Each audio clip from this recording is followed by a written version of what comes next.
Bismillahirrahmanirrahim. Assalamualaikum warahmatullahi wabarakatuh.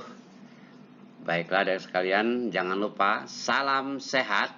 Semoga kita sehat selalu dan senantiasa dalam lindungan Allah Subhanahu wa taala. Pada kesempatan kali ini merupakan pertemuan terakhir dari perkuliahan kita. Namun demikian kita masih ada satu kali pertemuan lagi untuk ujian akhir semester. Pada akhir materi ini saya ingin menyampaikan materi tentang langkah-langkah penyusunan proposal dan laporan penelitian dan pengembangan atau R&D. Sebagaimana biasa, sebelum memulai penyusunan proposal, kita harus mempunyai niat yang kuat dulu. Dengan niat yang kuat, insya Allah menambah semangat kita untuk memulai menyusun proposal. Pada akhirnya nanti kita akan menyusun laporan hasil penelitian R&D. Langkah yang kedua yaitu memilih tema. Memilih tema dalam penelitian artinya Anda memilih salah satu hal yang berkaitan dengan pembelajaran bahasa Inggris. Apakah itu terkait dengan materi, bahan ajar, metode, media, strategi, atau yang lainnya yang berkaitan atau yang berkenaan dengan bidang kajian bahasa Inggris seperti listening, speaking, reading, structure and grammar, atau translation, dan lain-lainnya. Dalam memilih tema ini tentunya tidak terlepas dari kita melakukan yang namanya prasurvei atau prariset. Jika berdasarkan hasil prasurvei menunjukkan rata-rata kemampuan speaking siswa masih rendah, dan menurut hasil survei Anda salah satu penyebabnya adalah keterbatasan bahan ajar, maka Anda bisa memilih tema bahan ajar speaking. Langkah yang ketiga, merumuskan judul penelitian. Jika seandainya tema yang Anda pilih yaitu bahan ajar speaking, maka Anda dapat merumuskan judul penelitian dan pengembangan yaitu pengembangan bahan ajar speaking bagi siswa SMP/MTS kelas 7. Langkah yang keempat yaitu menyusun proposal penelitian. Yang pertama, Anda harus mengkonsultasikan terlebih dahulu judul penelitian Anda kepada DPM, dosen perwalian mahasiswa atau dosen PA, dan ketua jurusan untuk mendapatkan persetujuan judul. Setelah judul Anda disetujui oleh PA dan Kajur, maka langkah berikutnya Anda mencari, menghimpun, dan mengelola bahan referensi. Langkah berikutnya mempelajari buku pedoman penulisan karya ilmiah yang terbaru dan yang masih berlaku. Langkah keempat, menguasai dan menerapkan penggunaan bahasa Inggris yang baik dan benar. Kemudian yang terakhir, dengan mengucap bismillah, mulailah Anda menulis seadanya dan sebisanya. Jangan ditunda-tunda sampai semangatmu padam. Baiklah, sesuai dengan judulnya, hari ini kita akan membahas dan laporan penelitian dan pengembangan atau R&D. Bagian pertama yaitu proposal. Sebagaimana kita ketahui bahwa proposal yang berlaku dalam tradisi kampus kita yaitu penulisan skripsi bab 1 sampai dengan bab 3. Sedangkan bab 4 itu berisi hasil penelitian dan pembahasan, bab kelima kesimpulan dan saran. Oleh karena itu untuk proposal nanti cukup Anda pahami bab 1 sampai dengan bab 3 itu adalah proposal penelitian. Sedangkan laporan penelitian nanti pada bab 4 dan 5.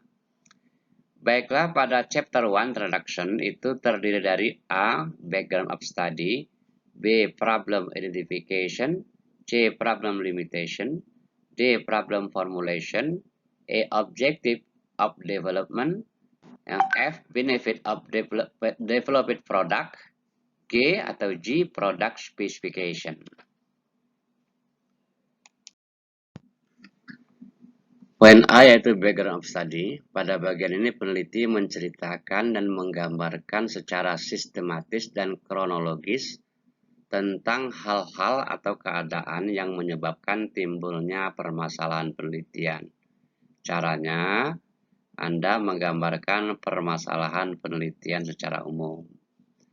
Yang kedua, menggambarkan permasalahan penelitian secara spesifik yang terjadi di tempat penelitian Anda. Menyajikan data prasurvei sebagai data pendukung adanya masalah penelitian. Menggambarkan beberapa hal yang diduga berhubungan erat atau mempunyai pengaruh yang kuat terhadap masalah penelitian. Kemudian bagian kelima yaitu memberikan alasan yang kuat mengapa masalah ini bagi Anda menarik dan perlu untuk diteliti. Poin B, problem identification. Dengan mengacu kepada deskripsi background of study, maka pada bagian ini peneliti menyajikan beberapa hal yang diduga memiliki hubungan erat dengan atau terhadap permasalahan penelitian berdasarkan hasil prasurvei yang Anda sajikan dalam bentuk pointers. Misalnya jika permasalahannya adalah speaking ability siswa, maka Anda dapat mengidentifikasi beberapa masalah seperti berikut. Misalnya lemahnya penguasaan vocabulary siswa, atau mungkin rendahnya motivasi belajar siswa dalam mata pelajaran bahasa Inggris. Yang ketiga, rendahnya kemampuan speaking siswa. Yang keempat, lingkungan belajar yang kurang mendukung pembelajaran speaking. Yang kelima, fasilitas pembelajaran yang ada kurang mendukung pembelajaran speaking. Yang keenam, bahan ajar speaking yang dimiliki oleh guru masih sangat terbatas. Selanjutnya adalah problem limitation. Fungsi utama dari problem limitation ini adalah untuk membatasi beberapa hal atau beberapa masalah sebagaimana dicantumkan pada problem identification di atas. Mengingat banyaknya dan kompleksnya hal-hal atau masalah-masalah yang diduga berhubungan erat dengan permasalahan penelitian, maka peneliti perlu membatasi ke dalam beberapa hal saja sesuai dengan kemampuan dan keterbatasan waktu yang dimiliki oleh si peneliti. Misalnya jika mengacu kepada problem identification di atas, maka kita bisa membatasi permasalahan penelitian ini hanya mengambil nomor 3 dan nomor 5 saja, yaitu di mana nomor 3 rendahnya kemampuan speaking siswa, dan poin 5 adalah bahan ajar bahasa Inggris ini, bahan ajar speaking yang dimiliki oleh guru sangat terbatas. Poin D, problem formulation. Problem formulation atau rumus masalah dalam R&D adalah suatu kalimat tanya yang mempertanyakan efektivitas dan validitas produk yang akan dikembangkan. Maka jika permasalahan penelitian tadi terkait dengan bahan ajar speaking, maka Anda bisa merumuskan permasalahan penelitian sebagai berikut. Apakah bahan ajar yang akan dikembangkan cukup efektif dalam pembelajaran speaking siswa SMP kelas 7? Atau seberapa efektifkah bahan ajar yang dikembangkan dalam pembelajaran speaking bagi siswa kelas 7? Atau yang lainnya. Yang penting intinya rumusan masalah ini mempertanyakan keefektifan atau efektivitas produk yang akan dikembangkan. Berikutnya poin E dari bab 1 ini adalah objective of development atau tujuan pengembangan. Jika seandainya problem formulation-nya seperti di atas, maka Anda dapat merumuskan tujuan penelitian pengembangannya, yaitu untuk mengembangkan bahan ajar speaking yang lebih efektif bagi siswa SMP kelas 7. Poin F, benefit of developed product. Misalnya produk yang akan dikembangkan adalah bahan ajar speaking SMP kelas 7, maka secara praktis bahan ajar ini akan bermanfaat. 1. Bagi guru bahasa Inggris, bahan ajar speaking ini dapat digunakan sebagai pembelajaran speaking yang lebih efektif. Bagi siswa SMP kelas 7 dapat digunakan sebagai bahan pendukung dalam pembelajaran speaking agar pembelajaran Anda lebih efektif dan efisien. Poin G, Product Specification. Pada bagian ini peneliti menjelaskan elemen-elemen pembentuk atau building block produk yang akan dikembangkan. Misalnya Anda menjelaskan bahwa bahan ajar ini terdiri 10 bab. Dengan masing-masing bab berisi satu teks percakapan yang bersumber dari cerita rakyat atau legenda, dilengkapi dengan pedoman praktek speaking, panduan evaluasi pembelajaran, dan seterusnya. Ini sangat tergantung dari rencana bahan ajar yang akan Anda kembangkan. Kemudian kita masuk ke bab 2, yaitu chapter 2, Theoretical Review, terdiri dari A, Theoretical Study atau kajian teori, di mana kajian teori ini terdiri beberapa konsep. Anda menjelaskan beberapa konsep. Misalnya ada konsep 1, konsep 2, konsep 3, dan seterusnya. Poin B adalah prior research, dan poin C adalah theoretical framework. Baik, poin A, theoretical study. Pada bagian ini penulis menjelaskan dan mengkaji beberapa konsep teoritis. Perlu Anda pahami bahwa sebuah konsep itu adalah suatu bangunan atau konstruk dari sebuah teori. Oleh karena itu, sebuah konsep harus terdiri dari atau meliputi ada definisi, fungsi, model, bagian-bagian, dan hal lain yang terkait dengan teori tersebut.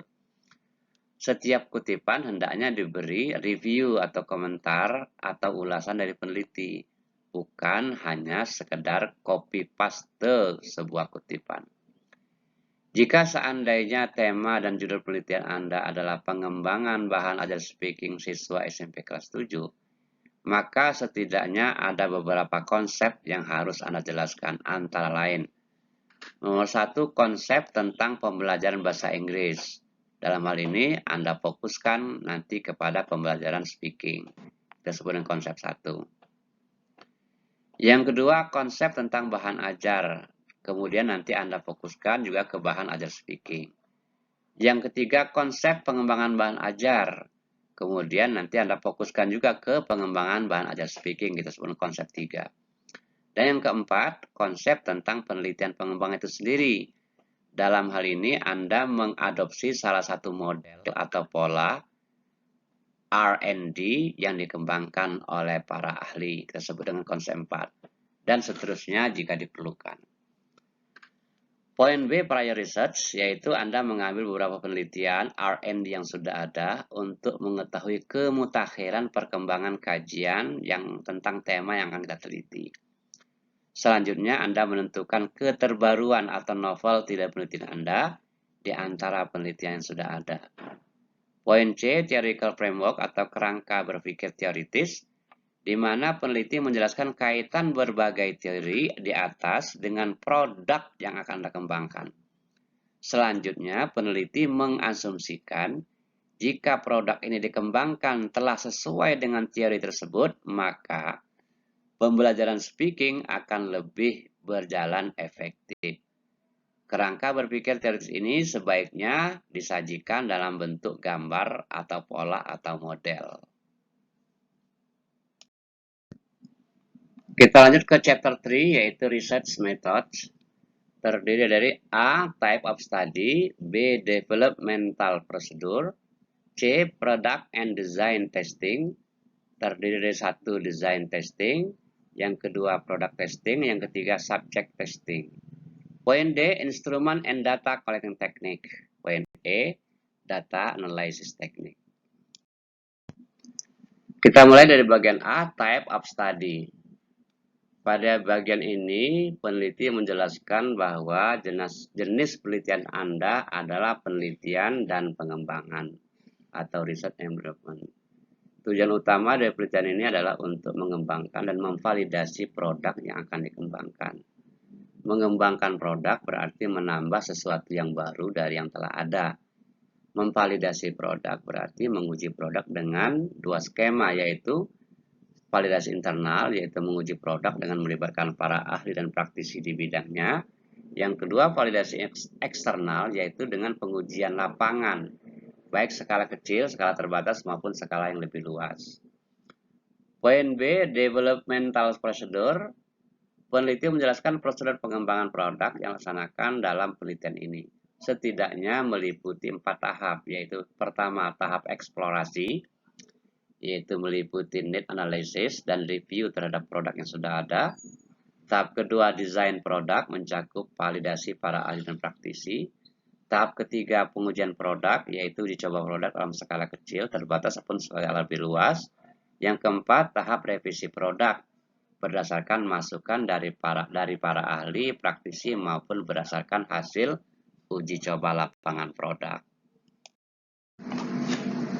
Langkah selanjutnya adalah product and design testing. Satu, design testing, yaitu Anda melakukan validasi desain produk dengan meminta mengkonsultasikan desain produk Anda kepada para ahli dan praktisi. Yang kedua, product testing, yaitu Anda melakukan uji coba lapangan tentang produk Anda untuk mengetahui efektivitas pemanfaatan produk yang Anda kembangkan. Yang ketiga, subject testing, yaitu menjelaskan tentang siapa dan berapa banyak orang yang akan menggunakan produk yang akan dikembangkan, tempat dan waktu uji coba produk.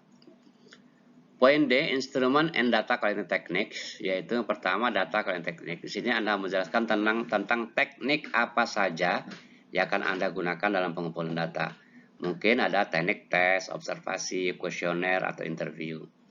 Yang kedua, instrumen pengumpul data. Di sini Anda menjelaskan tentang jika seandainya Anda menggunakan teknik tes, observasi, kuesioner, interview, paling tidak Anda menjelaskan instrumen tentang kisi-kisi tes, pedoman observasi, panduan kuesioner, dan interview.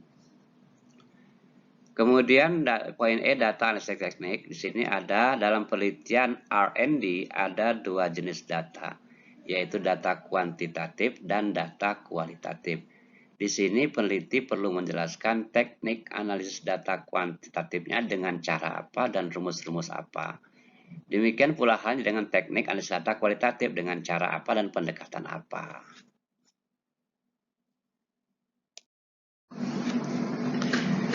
Selanjutnya kita akan membahas bab 4. Nah, ini termasuk sudah bagian dari penulisan laporan penelitian dan pengembangan.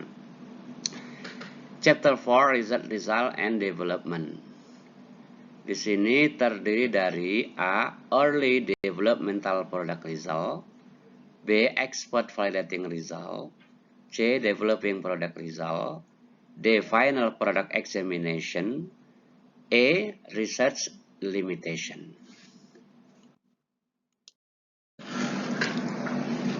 Pada poin A, early developmental product result. Pada bagian ini Anda malah menyampaikan hasil awal dari pengembangan produk Anda, yaitu meliputi hasil need analysis atau analisis kebutuhan Anda, hasil wawancara, hasil observasi tentang produk yang Anda kembangkan.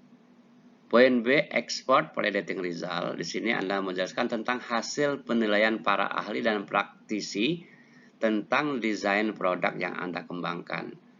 Kriteria ahli adalah orang yang memiliki keahlian di bidang tertentu, dibuktikan dengan karya-karyanya atau pendidikannya S3 di bidang itu.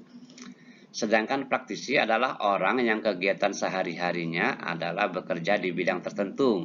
Misalnya kalau dalam bidang pendidikan yaitu guru. Poin C, Developing Product Result. Pada bagian ini peneliti menyampaikan laporan hasil pengembangan produk dari berbagai tahap. Mulai dari hasil uji coba produk, skala kecil atau skala terbatas, skala besar, beserta hasil-hasil revisinya.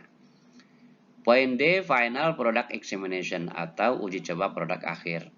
Nah, di sini bagi mahasiswa S1, uji coba produk akhir adalah opsional, artinya boleh dilakukan, boleh juga tidak. Sebab jika sesi ini Anda lakukan atau melaksanakan, maka setidaknya Anda memerlukan 30-40 sekolah dengan 100-300 orang guru. Namun dalam penelitian profesional, hal ini tetap harus dilakukan. Karena sebelum ada final product examination, maka sebuah produk belum bisa diproduksi secara massal. Yang ke poin E, research limitation. Pada bagian ini si peneliti menjelaskan tentang keterbatasan hasil penelitian ini. Disebabkan karena adanya keterbatasan jangkauan uji coba, subjek uji coba, waktu dan biaya yang dimiliki oleh peneliti. Kemudian bab 5, sebagaimana biasa dan sudah diketahui secara umum bahwa bab 5 itu isinya adalah kesimpulan dan saran atau conclusion and suggestion. Poin A, conclusion, yaitu kesimpulan peneliti tentang hasil penelitiannya. Ingat, dalam membuat kesimpulan harus menggunakan bahasa atau narasi peneliti sendiri. Tidak boleh copy paste dari bab 4. Meliputi apa saja? Yang satu meliputi gambaran umum lokasi penelitian, hasil pengembangan, hasil revisi dan sebagainya yang Anda sajikan dalam bentuk pointer-pointer atau narasi, dan pada bagian ini tidak perlu lagi Anda menampilkan gambar, tabel, dan sebagainya. Poin B adalah suggestion atau saran. Saran ini Anda berikan kepada orang atau pihak yang akan terkait langsung dengan hasil penelitian Anda. Misalnya siswa, guru mata pelajaran, kepala sekolah, atau stakeholder lainnya. Oleh karena itu, saran harus jelas dan menggunakan bahasa yang operasional. Kata kuncinya yaitu saran itu ditujukan kepada siapa dan agar orang itu melakukan apa.